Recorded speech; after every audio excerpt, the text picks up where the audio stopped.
হয়, আমি আমার ঘর ছেড়ে দিয়েছি এবং ইন্ডিয়ায় শিফট হয়ে গেছি। না, আমি কোনো মজা করছি না, না 2016 সালের প্র্যাঙ্কও করছি না।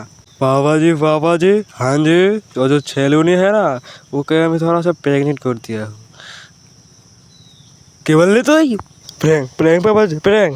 আমি আমার লাইফে কোনোদিন ভাবিনি যে আমি কলকাতায় আসবো। ভাই, আমি কলকাতাকে চিনতাম রবীন্দ্রনাথ ঠাকুরের নামে।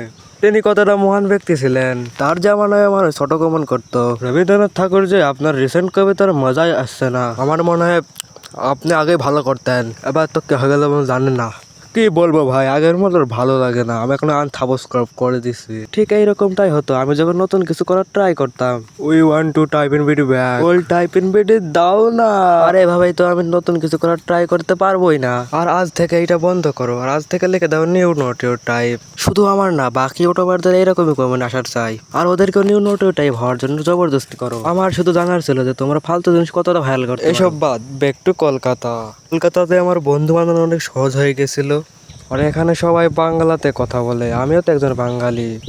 আমি একবার তাদের সাথে পাকনামি করে হিন্দিতে কথা বলে ফেলি। ক্যা বাত হো রাহা হ্যায়? আর যদি তুমি একবার হিন্দিতে কথা বলে ফেলো আর তোমাকে ওরা এমন নজর দিয়ে দেখবে, মনে হয় তুমি কি বা বলে ফেলেছো। আরে এরকম ভাবে তো আমি বলিও নি। প্রথমে এরা নর্মাল সার্কেল কথা বলছিল, যখনই আমি মুখ খুললাম তখনই ফুটবল টিমের মতন ডিসকাশন শুরু করে দিল। আরে এতটা বাইরের কেউ ফিল করায় নাকি?